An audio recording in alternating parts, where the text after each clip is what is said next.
Did you catch the latest buzz around Chris Paul and the Warriors' in-season tournament prospects? Well, buckle up. First off, Chris Paul has been roasted by fans for his claim that the Golden State Warriors are set to win the NBA in-season tournament. Yep, you heard that right. Paul didn't mention anything about the finals, though, and fans didn't hesitate to point that out. The internet is a savage place, my friends. Here's all I needed to know about the Cup, I'll tell you, and hopefully fans agree. I said to Mike Dunleavy about a month ago, I said, hey, Mike, what do you think about this in-season tournament? He said, well, Draymond Green and Chris Paul told me we're going to win it. I said, okay, that's all I needed to know. Switching gears to the East Coast, recent reports suggest that Joel Embiid, the Philadelphia 76ers center, might be interested in swapping his jersey for the New York Knicks. If this pans out, it could be a game-changer for the Knicks, adding a player of Embiid's caliber to their roster. There is scuttlebutt in some quarters of the league that Embiid wants to go to New York. Now, he's not going to come out and say it because he doesn't want the backlash from fans in Philly. I haven't heard it, but I trust you. There's scuttlebutt. Scuttlebutt that he has his eye on New York. But in other news, Andre Iguodala, the versatile swingman known for his tenure with the Golden State Warriors, has hung up his boots after 19 NBA seasons. A four-time champion and a Finals MVP, Iguodala's retirement marks the end of an era. His impact on the court and his contribution to the Warriors' success will be remembered for years to come. Now, here's something to ponder. Myles Turner, the Indiana Pacers center, has rated himself among the top 5 big men in the league.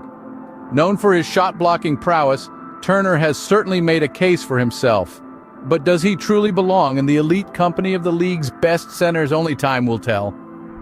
And for the ones that actually know hoop, realize why I'm a top 5 center in this league. So, and that's where you feel top 5 centers in this league is reasonable for yourself. Very, very reasonable. Okay. Very reasonable.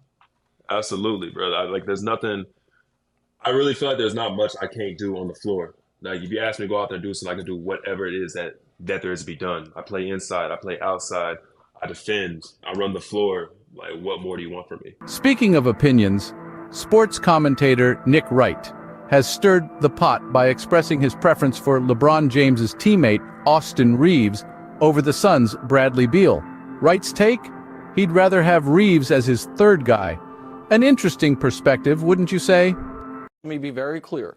I think if you're trying to win a championship, I would rather have as my third guy Austin Reaves and the things he does than Bradley Beal if my top 2 guys are those guys. And finally, keep an eye out for the young talent Cooper Flagg, who's been drawing attention from NBA scouts and garnering interest from Duke and UConn. In fact, one NBA scout sees a mix of several NBA All-Stars in Flagg's game. There is not many that come in the type of mold that he shows. He has a mixture of Giannis, Tatum, George, and Wagner all in one. The future of the NBA is looking bright indeed.